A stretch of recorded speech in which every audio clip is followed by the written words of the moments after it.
Michelson ও মরলের এক্সপেরিমেন্টকে ব্যর্থ experiment বলা ভুল, কারণ ওটির থেকেই আইনস্টাইন বলেছিলেন আমরা মেকানিক্সের যে কোনো ল, মানে ফিজিক্যাল ইভেন্ট কিংবা ইলেকট্রোম্যাগনেটিজমের যে কোনো ফিজিক্যাল ইভেন্ট দ্বারা দুটি ইনার্শিয়াল ফ্রেমের মধ্যে তফাৎ বলতে পারি না। মানে বলতে পারি না দুটি ইনার্শিয়াল ফ্রেমের মধ্যে কে গতিশীল কে স্থির, সেটি কোনো ফিজিক্যাল ল দ্বারা।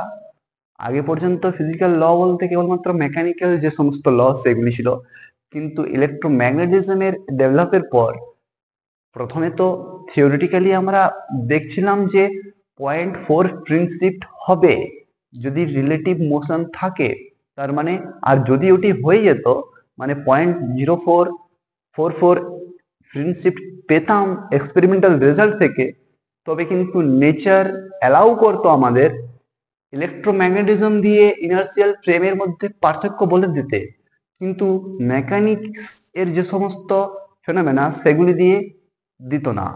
মানে মেকানিক্সের ল আলাদা হয়ে যেত এবং ইলেকট্রোম্যাগনেটিজমের ল গুলি আলাদা হয়ে যেত। কিরকম ভাবে?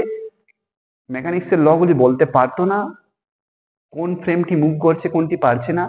যদি ওই রেজাল্ট আমরা এক্সপেরিমেন্ট থেকেও 0.44 পেতাম শিফট, কিন্তু সেটি পাইনি বলেই দুটিকেই নেচারের স্বাভাবিক বিহেভিয়ার বলা হয়েছে এবং সেটিকে আইনস্টাইন পস্টুলেট হিসেবে ধরে নিয়েছেন।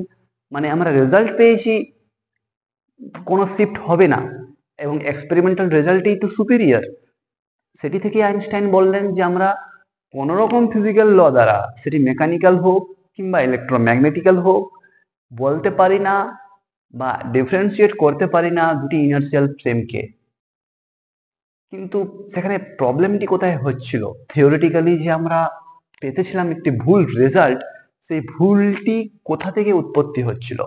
তুমি যদি লক্ষ্য করো দেখবে ফ্রিঞ্জ শিফট এসেছিল ফেজ শিফটের জন্য এবং ফেজ শিফট এসেছিল টাইমের ডিফারেন্সের জন্য, এবং টাইমের ডিফারেন্স আসবে যদি পাথ ডিফারেন্স বা ভেলোসিটির ডিফারেন্স হয়। মানে লাইটের স্পিড যদি কোনো রকম ভাবে চেঞ্জ হয়, ভি প্লাস সি বা সি মাইনাস ভি, সেটি যদি হয়ে থাকে তবেই কিন্তু ওই আলটিমেট ফ্রেঞ্জ শিফট পাওয়ার কথা, এবং থিওরিটিক্যালি সেটি আমরা আগের দিন দেখিয়েছিলাম। কিন্তু সেখানে ভুল যে উৎপত্তি সেটি হচ্ছে লাইটের ভেলোসিটির সাথে কিছু অ্যাড করে দেওয়া। মানে ভেলোসিটি অ্যাডিশনের যে ফান্ডামেন্টাল বিষয় সেটিতেই আমাদের ইন্টুইশন ভুল রয়েছে, এবং ওই C plus V C minus V ওই ভেলোসিটি অ্যাডিশনের জায়গাটিই কিন্তু আমরা ক্লিয়ার করে বুঝে উঠতে পারিনি, এবং ওই ভেলোসিটি অ্যাডিশনের জায়গাটিতেই আমাদের ভুল হয়েছিল বলে আলটিমেটলি আমরা ফ্রিঞ্জ শিফট পেতেছিলাম। কিন্তু ভেলোসিটি অ্যাডিশনে কেন ভুল হয়েছিল?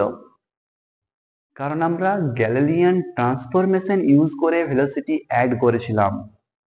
এখন গ্যালিলিয়ান ট্রান্সফরমেশন কি, অনেক কোশ্চেন তো আসছে, কিন্তু তার আগে বলি আমাদের যে বাস্তব ইন্টিউশন, আমরা যে ভাবনা চিন্তা করি সেখানে কি ভেবে থাকি যে আমি এক জায়গায় স্থির রয়েছি এবং এখান থেকে সাম দূরত্ব যদি আমাকে যেতে হয়, মানে কভার করতে হয়, ধরে নাও তুমি লেকচারটি দেখছো, এখন তোমাকে যেতে হবে কলকাতা, সেক্ষেত্রে কলকাতায় তোমার কাজ রয়েছে, এখন বাজে 4টে এবং কলকাতায় কাজ রয়েছে তোমার 8টার সময়।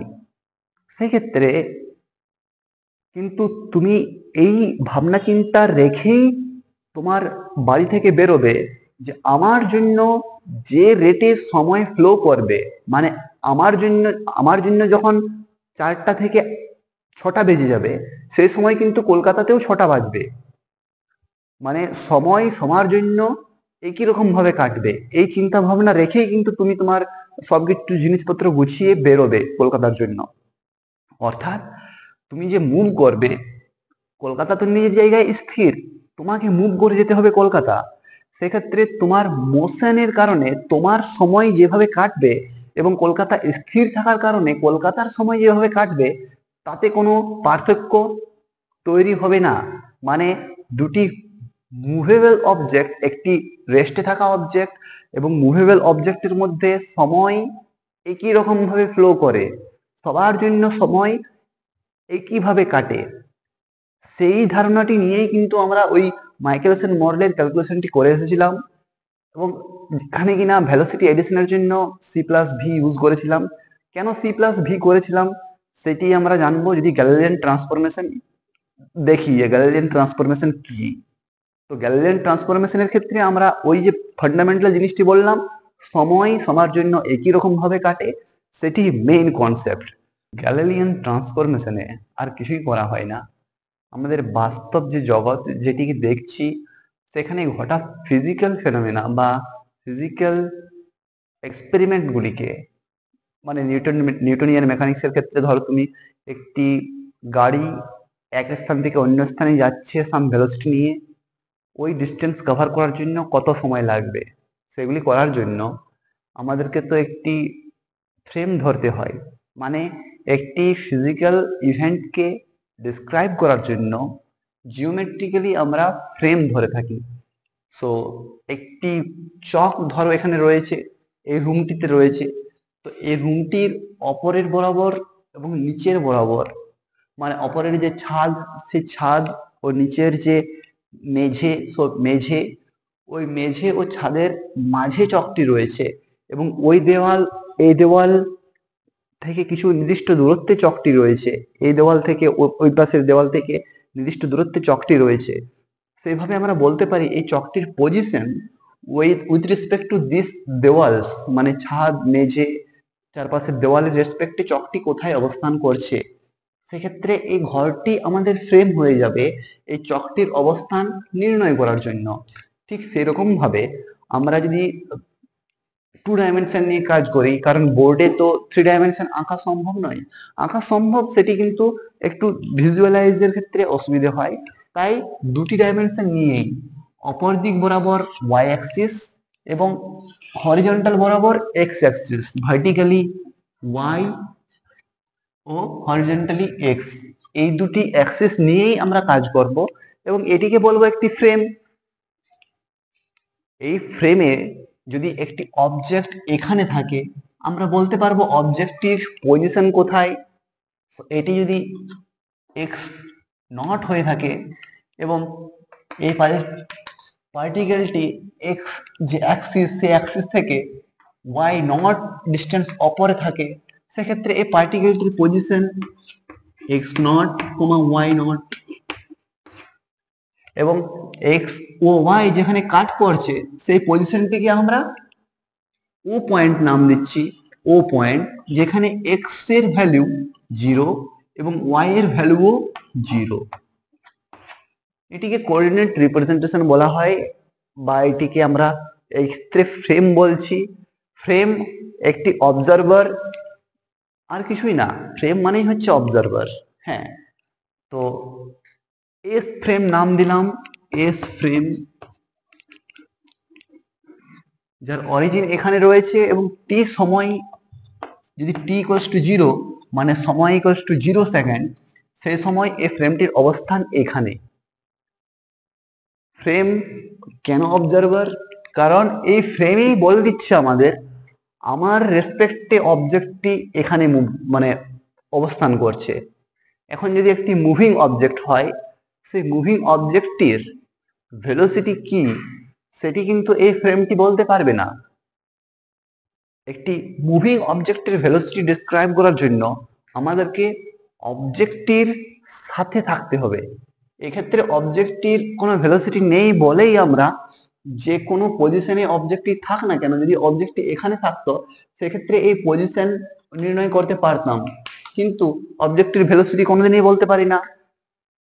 তো অবজেক্টটির যদি ভেলোসিটি থেকে থাকে, সে ভেলোসিটিকে ডিসক্রাইব করার জন্য আমাদেরকে ওই অবজেক্টটির ভেলোসিটির সমান ভেলোসিটি নিয়ে একটি অবজারভারকে ওই অবজেক্টটির সাথে রাখতে হবে। অবজারভার রাখতে হবে মানে একটি ফ্রেমকে রাখতে হবে।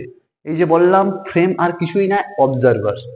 সো ধরে নাও একটি পার্টিকেল বা এই পয়েন্টটি একটি মাছি, এই মাছিটি রুমে এরপর সাম ভেলোসিটি নিয়ে এগিয়ে যাচ্ছে। যদি কেবলমাত্র স্ট্রেট লাইন বরাবর মুভ করে, মানে মাছি তো সাধারণত করে না, তাই বললাম, সো যদি রেলগাড়ির মতন স্ট্রেট লাইন নিয়ে একটি মাছি মুভ করে, ধরে নাও এই বোর্ডে হরিজন্টাল দিকে মুভ করছে, এক্স অ্যাক্সিস বরাবর মুভ করছে স্ট্রেট লাইনে, তার মানে এর স্পিড রয়েছে এক্স অ্যাক্সিস বরাবর এবং ডাইরেকশন চেঞ্জ না হওয়ার কারণে ভেলোসিটি ভি, যেটি কিনা কনস্ট্যান্ট।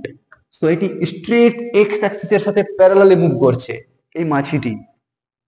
এই মাছিটিকে অবজার্ভ করার জন্য আমাদের যে অবজারভার প্রয়োজন, যে ফ্রেম প্রয়োজন, সেই ফ্রেমটিকেও কিন্তু এই অবজেক্টটির সাথে বা মাছিটির সাথে মুভ করতে হবে, তবেই কিনা মাছিটিকে আমরা লক্ষ্য করতে পারবো সব সময়। যদি তুমি স্থির থাকো, এরপর তোমার রেসপেক্টে কোনো কিছু মুভ করে যাচ্ছে, সো ওই মুভিং অবজেক্টের সবকিছু ডিসক্রাইব করা তোমার স্থির থাকা অবস্থায় সম্ভব নয়। তুমি যদি অবজেক্ট মানে তোমার চোখ দিয়ে তুমি বলছো যে আমার চোখটা স্থির রেখে আমি সবকিছু বলে দেবো, সম্ভব নয়। এই ডাস্টারটি এখানে রয়েছে, এরপর ডাস্টারের ওপর দৃষ্টি যদি রাখতে চাই এবং ডাস্টারটি মুভেবল হয়, ধরে নাও এদিকে মুভ করবে, সেক্ষেত্রে আমার চোখ লক্ষ্য করো যে ডাস্টারটির সাথে সাথে আমার চোখকেও সরতে হচ্ছে, আমার যে গলা বা আমার যে মাথা, সেই মাথাও কিন্তু রোটেট করছে ডাস্টারটির সাথে। তাই অবজারভারকেও কিন্তু মুভিং অবজেক্টের সাথে সেম ভেলোসিটিতে, তাদের মধ্যে কোনো ভেলোসিটি থাকলে চলবে না, তাদের রিলেটিভ ভেলোসিটি জিরো হতে হবে একটি মুভিং অবজেক্টের যে সমস্ত ফিজিক্যাল ফেনোমেনা ডেসক্রাইব করতে গেলে। তো এই মুভিং মাছির ভেলোসিটি এক্স অ্যাক্সিস বরাবর কনস্ট্যান্ট ভেলোসিটি ভি, এর সমস্ত কিছু ডিসক্রাইব যদি করতে চাই, সেক্ষেত্রে আমাদের অপর একটি ফ্রেমের সাহায্য নিতে হবে, যে ফ্রেমটি কিন্তু সেম ভেলোসিটি ভি নিয়ে এক্স অ্যাক্সিসের সাথে প্যারালালে এগিয়ে যাচ্ছে। এবং আমি এক্স অ্যাক্সিসের সাথে প্যারালাল স্পষ্ট বোঝানোর জন্য এইটিকে আগের দিকে নিয়ে নিলাম এবং এইটিকে বললাম যে এক্স, নতুন এক্স অ্যাক্সিসের নাম দিয়ে দিলাম আমরা এক্স প্রাইম, এবং ওয়াই যে অ্যাক্সিস সেটিকে আমরা নাম দিয়ে দিলাম ওয়াই প্রাইম। এক্ষেত্রে ওয়াই ও ওয়াই প্রাইম সেম, কারণ এই ফ্রেমটি বা এই মাছিটি যেহেতু অপরের দিকে মুভ করছে না, তাই আমাদের মাছিটিকে ডেসক্রাইব করার জন্য ফ্রেমটিকে অপরের দিকে নিয়ে যেতে হচ্ছে না। মানে আমরা ওয়াই যে অবজারভারের যে ওয়াই কোঅর্ডিনেট, সেই কোঅর্ডিনেট দিয়েই আমরা একটি মুভিং অবজেক্টের, যে অবজেক্টটি কেবলমাত্র এক্স অ্যাক্সিস বরাবর মুভ করছে, তার সমস্ত ফিজিক্যাল প্রপার্টি ওয়াই অ্যাক্সিস বরাবর ডিসক্রাইব করতে পারি, কিন্তু এক্স অ্যাক্সিস বরাবর পারি না। এক্স অ্যাক্সিস বরাবর ডিসক্রাইব করার জন্য একটি ফ্রেমকে আমাদের এক্স অ্যাক্সিসের সাথে ওই অবজেক্টটির সমান ভেলোসিটি নিয়ে ধরতে হবে, যেটি কিনা এই ফ্রেমটি ধরেছি, যার নাম দিয়ে দিলাম আমরা এস। যেহেতু এক্স কোঅর্ডিনেটকে এক্স প্রাইম দিয়েছি, ওয়াই কে ওয়াই প্রাইম বলছি, তাই এস প্রাইমকে আমরা বললাম, মানে এই ফ্রেমটির নাম দিয়ে দিলাম এস প্রাইম ফ্রেম, যার ভেলোসিটি কিন্তু জিরো নয়। এক্ষেত্রে এস ফ্রেমের ভেলোসিটি কিন্তু জিরো, কারণ এটি একটি রেস্ট মাছির, যে মাছিটি এক জায়গায় স্থির রয়েছে তাকে অবজার্ভ করছে। সো এই অবজারভারটি বা এই ফ্রেমটি স্থির, যার ভেলোসিটি ভি, ইউ নাম দিচ্ছি U, velocity of the S frame US equals to zero ছিল।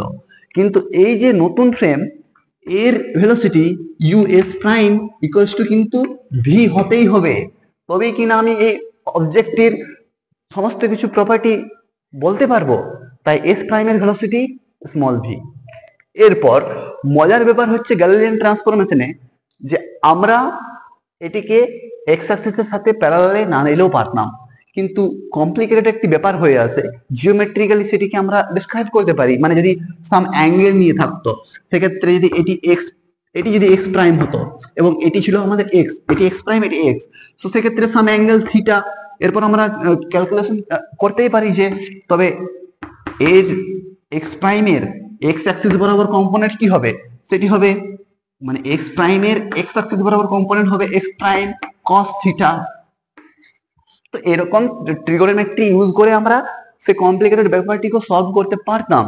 কেন করছি না কমপ্লিকেটেড? আমরা এই যে ট্রিগোনোমেট্রি শিখতে আসেনি, আমরা শিখতে চাইছি গ্যালিলিয়ান ট্রান্সফরমেশনের যে রুল, সেই রুলে কোথায় ভুল ছিল, ভুল কোথাও ছিল না।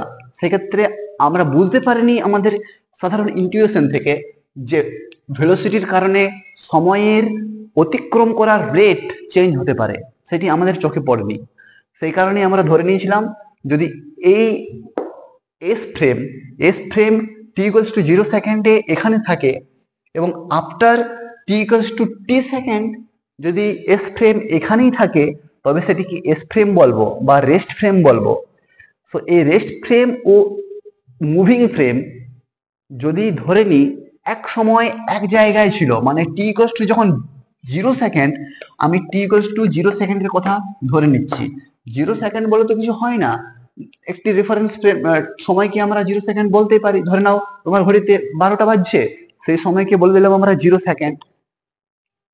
সো এই 0 সেকেন্ডে যদি এস ফ্রেম ও এস প্রাইম ফ্রেম একে অপরের সাথে কোইন্সিডেন্স করে, মানে এই যে ওয়াই অ্যাক্সিস ছিল, এই ওয়াই অ্যাক্সিসেই আমাদের ওয়াই প্রাইম অ্যাক্সিসও লাই করে, এবং এক্স অ্যাক্সিস ছিল, এই এক্স অ্যাক্সিসের অপরেই আমাদের যদি এক্স প্রাইম অ্যাক্সিসও লাই করে থাকে, সেক্ষেত্রে কমন যে অরিজিন, মানে এক্ষেত্রে আমাদের নতুন এস প্রাইম ফ্রেমের অরিজিন ও, এবং অরিজিনে সবসময় এক্স প্রাইমের ভ্যালুও 0, ওয়াই প্রাইমের ভ্যালুও 0।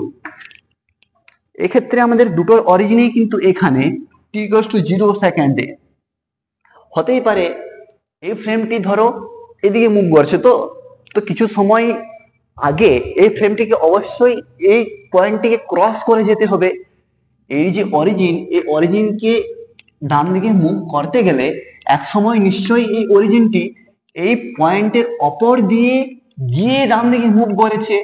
তো যে সময় ধরে নাও 12টার সময়, ওই ও প্রাইম অরিজিন, এটি ও প্রাইম অরিজিন, এই ও প্রাইম অরিজিন ও ও অরিজিন একে অপরের অপর ছিল বা একে অপরকে ক্রস করেছিল। সেই সময়টি যদি আমরা 0 সেকেন্ড ধরে নিই, সেটি 12টাই হোক 1টাই হোক, যে সময়ই হোক না কেন, সেই সময়টিকে আমরা ধরে নিচ্ছি 0 সেকেন্ড। এবং টি সেকেন্ড সময় অতিক্রম করার পর কি হবে, এস ফ্রেমটি তো এখানেই থেকে যাবে, কারণ এস ফ্রেমের কোনো ভেলোসিটি নেই। কিন্তু যেহেতু এস প্রাইম ফ্রেমটি ভি ভেলোসিটি নিয়ে এগিয়ে যাচ্ছে এক্স অ্যাক্সিসের সাথে প্যারালালে ডান দিকে, সেই কারণে টি সেকেন্ড পর টি ইকুয়ালস টু টি সেকেন্ড, আমরা এখন দেখছি টি ইকুয়ালস টু টি সেকেন্ডে, এটি কিন্তু 0 সেকেন্ড নয়, এখন এটি কিন্তু টি ইকুয়ালস টু টি সেকেন্ডে।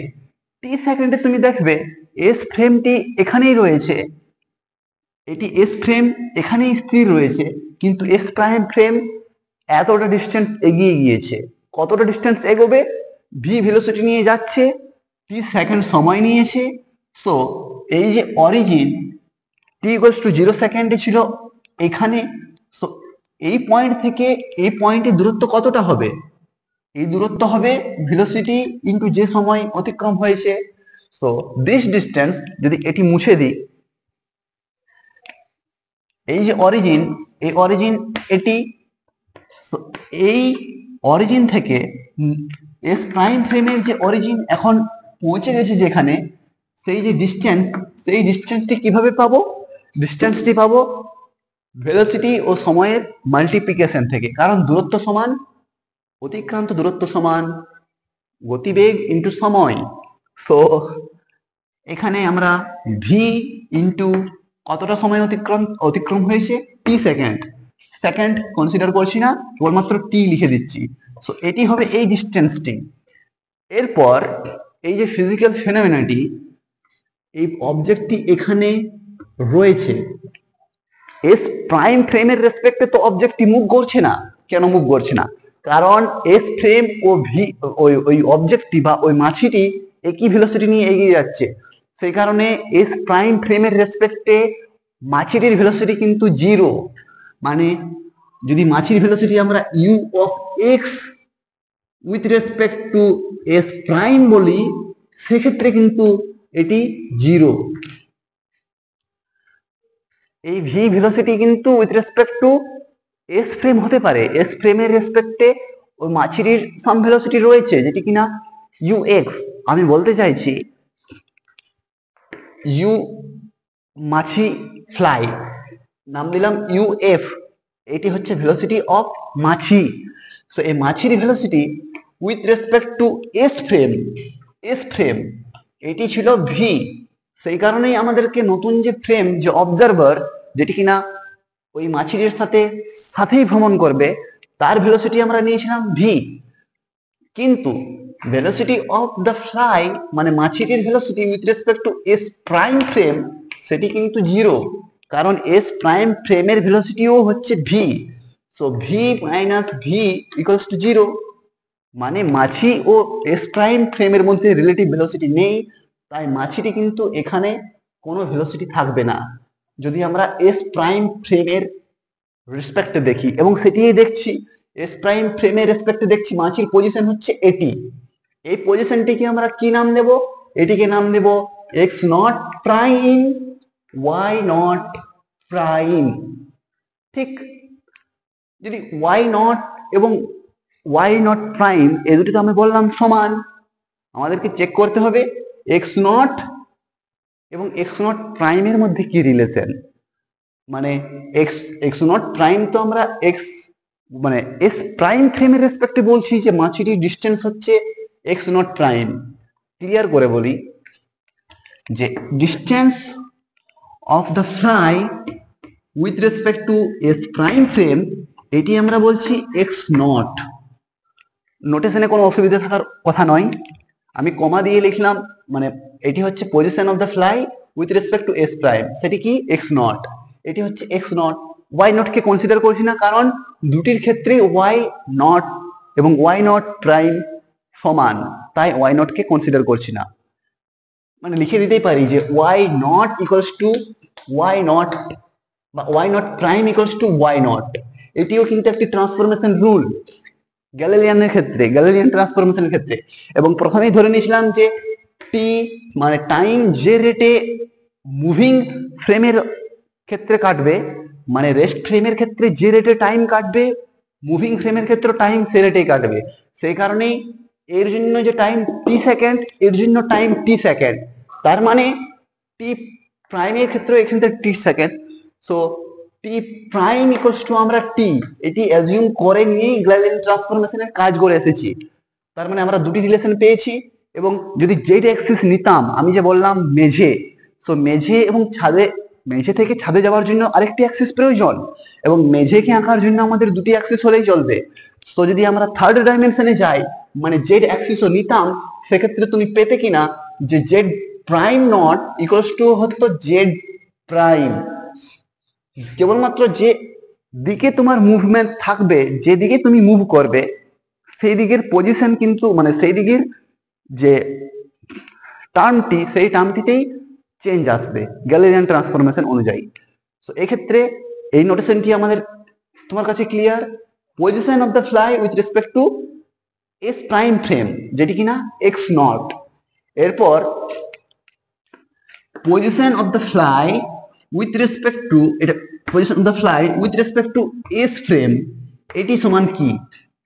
তুমি এস ফ্রেম থেকে এই পজিশন দেখতে চাইছো, মানে তোমার এখন চাই এখান থেকে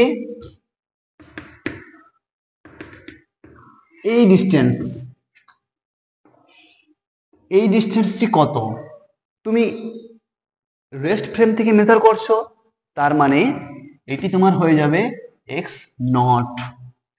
কারণ আমরা এস ফ্রেম থেকে যা কিছুই কি মেজার করবো কিনা, সেগুলিকে আমরা কি নাম দেবো বলেছিলাম? এক্স নট ও ওয়াই নট। যদি এস প্রাইম ফ্রেম থেকে মেজার করি, সেগুলিকে x not prime, why not prime নাম দেবো। সো আমাদের এখন এই পয়েন্টটিকে মেজার করতে হবে, এই ডিস্টেন্সটি কত। সো এক্স, এই যে অরিজিন, এই অরিজিন থেকে যদি আমরা এস ফ্রেমের রেসপেক্টে মেজার করি, এই পয়েন্টটির দূরত্ব আমাদেরকে নিতে হবে এক্স নট। যেহেতু আমরা এস ফ্রেমের রেসপেক্টে এই পয়েন্টটির ডিস্টেন্স নিয়েছি এক্স নট প্রাইম, কারণ দেখো তুমি প্রথম থেকে আমরা ডিস্টেন্সকে এক্স, এটিতে এক্স নিলে এটিকে এক্স প্রাইম বলেছি। সো আমাদের এই যে এক্স নট এবং ওয়াই নট, এটিকে তুমি এখন ভুলে যাও, এটি তো আমি এক্সাম্পল হিসাবে নিয়েছিলাম। যে রেস্ট ফ্রেম, সেই ফ্রেমের রেসপেক্টে যে মুভিং অবজেক্ট, তার যে ডিস্টেন্স, সেই ডিস্টেন্সটি হচ্ছে এক্স নট।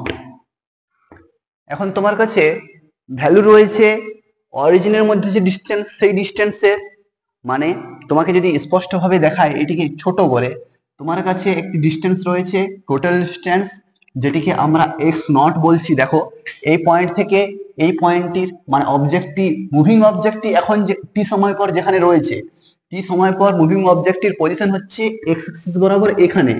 সো এই পয়েন্টটিকে যদি আমরা মেজার করি এই অরিজিন থেকে, রেস্ট ফ্রেমের অরিজিন থেকে, সেটিকে আমরা বলবো এক্স নট, যেটি বলেছি, এবং যেটিকে আমরা নাম দিয়েছি এক্স এফ, মানে position of the fly with respect to S frame, যেটি কিনা আমরা এক্স নট নিয়েছি। এবং origin to origin distance, moving frame ও রেস্ট ফ্রেমের অরিজিনের মধ্যে যে ডিস্টেন্স, সেটিকে আমরা নিয়েছি ভিটি, যেটি কিনা সামথিং এখানে রয়েছে।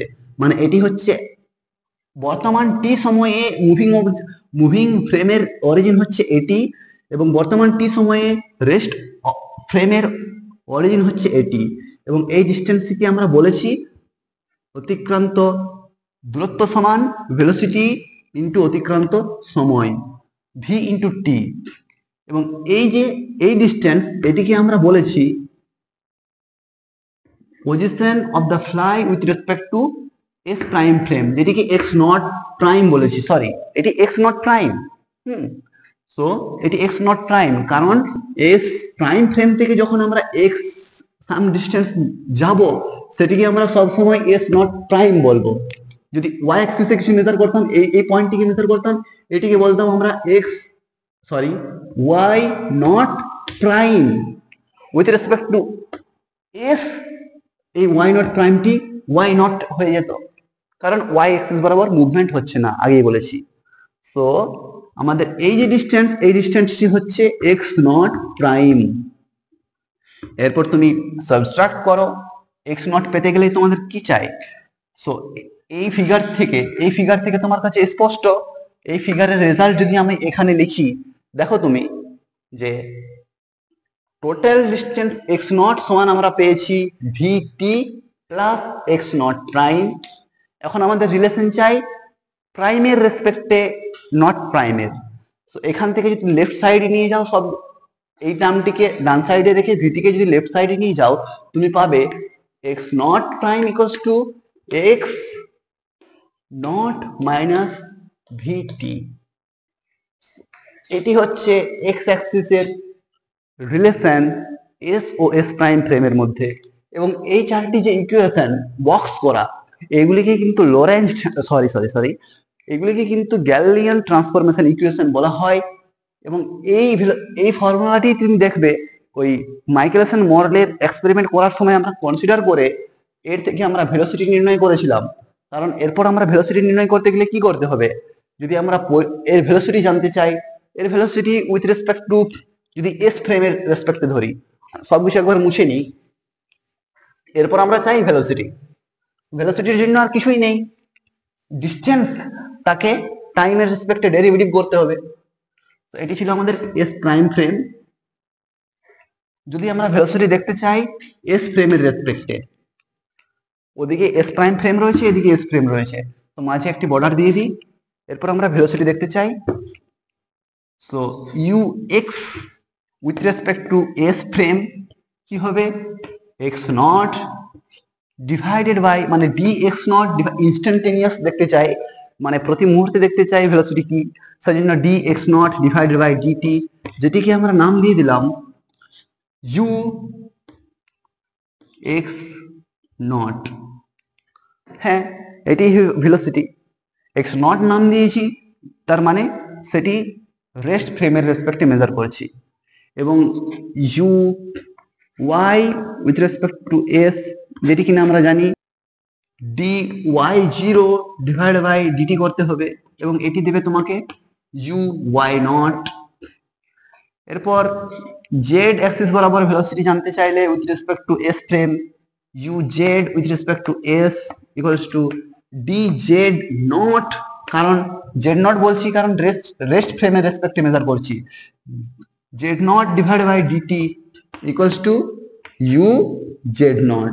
ইউ দিয়ে রিপ্রেজেন্ট করছি ভেলোসিটি, প্রত্যেক ক্ষেত্রে u Y zero u x zero. এবং এস প্রাইম ফ্রেমের ক্ষেত্রে কি হবে তুমি দেখো, আমাদের জানা যদি ইউ এক্স নির্ণয় করতে চাই, with respect to S prime frame, সেক্ষেত্রে আমাদেরকে ডেরিভেটিভ করতে হবে D DT of X naught প্রাইমের। এবং দেখো তুমি এক্স নট প্রাইমের ভ্যালু হচ্ছে এক্স নট মাইনাস ভিটি, এই ভ্যালুটা এখানে পুট করে দাও। তো আমাদের পাবো D DT of X not prime সমান X naught minus VT. So এই ডেরিভেটিভটি করলে তুমি পাবে U X velocity in x direction by x coordinate with from s prime frame, this equals to ddt of x0, মানে এই ভ্যালুটি first derivative টার্মটি কিন্তু এটিই হচ্ছে। সো এটি থেকে আমরা কি বলতে পারি ux0, এটি ux0 মাইনাস টাইমের ফার্স্ট ডেরিভেটিভ 1 দেবে। সো ux0 মাইনাস ভি, এটি কিন্তু ভি। আমরা একটি রিলেশন পেয়ে গেলাম, এটি এটি কিন্তু ভেলোসিটির মানে ভেলোসিটির যে relation with respect to moving and non moving frame, এটি একটি রিলেশন ভেলোসিটির জন্য। সিমিলারলি তুমি যদি u y with respect to S prime দেখতে চাও, সেটি তুমি পাবে u y with respect to S, কারণ ওয়াই অ্যাক্সিস বরাবর কোনো মুভমেন্ট হচ্ছে না। যদি মুভমেন্ট হয়ে থাকতো সেক্ষেত্রে এক্ষেত্রে ভি ওয়াই মাইনাস হয়ে যেত, মানে ওয়াই অ্যাক্সিস বরাবর যে মুভমেন্ট সেটিকে বিয়োগ করতে হতো, ঠিক এইরকম। কিন্তু আমাদের যে সিম্পলিসিটি, সেক্ষেত্রে আমাদের দুই অ্যাক্সিস বরাবর মানে দুই ফ্রেমের রেসপেক্টে ওয়াই এ কোনো ভেলোসিটি না থাকায় u y with respect to S prime যা হবে u y with respect to S তা একই হবে। Similarly u z with respect to S prime হবে সমান u z with respect to S. এরপর অ্যাক্সেলারেশনের জন্য আমাদেরকে ভেলোসিটির ডেরিভেটিভ নিতে হবে, কারণ acceleration is nothing but d u divided by dt. তো ফার্স্ট যদি এ এক্স জানতে চাই, এরপর আমরা ভেলোসিটি নেব। তো প্রত্যেকটি তুমি ভেলোসিটি নির্ণয় করে নাও, আমি সাইডে করে নিচ্ছি। এদিক বরাবর আমরা এস এর জন্য করব, এখানে এস প্রাইম ফ্রেমের জন্য অ্যাক্সেলারেশন নির্ণয় করব। So acceleration a x with respect to S, এটি কি হবে d u x divided by dt সমান কি পাবো আমরা এ এক্স, এটিকে আমরা নিয়েছিলাম এক্স নট, ভেলোসিটিকে নিয়েছিলাম এক্স নট। সো অ্যাক্সেলারেশনকেও আমরা এ এক্স নট দিয়ে রিপ্রেজেন্ট করব। Similarly A Y naught with respect to S frame, সেটির ভ্যালু নির্ণয় করতে পারি D DT of U x zero Y zero থেকে ইউ ওয়াই জিরো, এবং এটিকে নাম দিয়ে দিতে পারি আমরা A Y zero. Similarly acceleration in Z axis with respect to S, এটি যা পাবো ডেরিভেটিভ করে সেটিকে নাম দেবো অ্যাক্সেলারেশন ইন জেড নট। মানে এই জেড নট মানে হচ্ছে acceleration with respect to S frame in Z coordinate বা Z direction. Similarly S prime ফ্রেমের জন্য অ্যাক্সেলারেশন এক্স অ্যাক্সিস বরাবর with respect to S prime equals to আমাদেরকে ডেরিভেটিভ নিতে হবে ডিডিটি অফ এটির এই ভ্যালুটির, কারণ আমাদের এস প্রাইমের রেসপেক্টে ভেলোসিটি ছিল এটি। So you x zero minus V, এটির derivative that is U x zero minus V, কারণ আলটিমেটলি আমাদেরকে এক্স এস প্রাইমের জন্য আমাদেরকে এখানে ইউ এস প্রাইমের ভেলোসিটি সেটি নিতে হতো, এবং সেই ভেলোসিটি কি এটি। সো এটি ডেরিভেটিভ করলে তুমি পাবে A X acceleration in X direction with respect to S prime equals to D DT of U x zero. কারণ ভেলোসিটি এই ভেলোসিটি যেটি বললাম সেটি বললাম আমরা এক্স অ্যাক্সিস বরাবরই যাচ্ছে কনস্ট্যান্ট ভেলোসিটি, তাই ডিডিটি অফ ভি জিরো দেবে। অতএব আমরা পেয়ে গেলাম অ্যাক্সেলারেশন এক্স এস প্রাইম ফ্রেমে যা হবে অ্যাক্সেলারেশন, কারণ এই ভ্যালুটি তুমি লক্ষ্য করো, এই ভ্যালুটি হচ্ছে এই ভ্যালুটি এটি, মানে A x with respect to S ফ্রেমে যা মেজার করবে সেই একই অ্যাক্সেলারেশন কিন্তু এস প্রাইম থেকেও হবে মেজারমেন্ট, কারণ তাদের মধ্যে কোনো রিলেটিভ অ্যাক্সেলারেশন নেই। যদি থাকতো তাহলে ফ্রেম দুটি নন ইনার্সিয়াল হয়ে যেত, নন ইনার্সিয়াল ক্ষেত্রে সম্পূর্ণ ব্যাপারটি আলাদা হয়ে যেত। সিমিলারলি তুমি জেড এর জন্য অ্যাক্সেলারেশন নির্ণয় করতে পারো, যেটি কিন্তু খুব সহজ। আমার মনে হলো এই ট্রান্সফরমেশন ইকুয়েশনটি দেখানো প্রয়োজন। এরপর লরেন্স ট্রান্সফরমেশন কেন নিতে হয়েছিল সেটি পরের দিন জানবো, এবং সেটি থেকে যে ডিফিকাল্টি মাইকেলসন মডেলের এক্সপেরিমেন্টে দূর হয়ে গেছিল সেটিও জানবো। তো এখানে যদি কোনো অসুবিধা থেকে থাকে অবশ্যই কমেন্ট করে জানাবে। ততক্ষণ পর্যন্ত পড়তে থাকো, নতুন কিছু শিখতে থাকো। Thank you.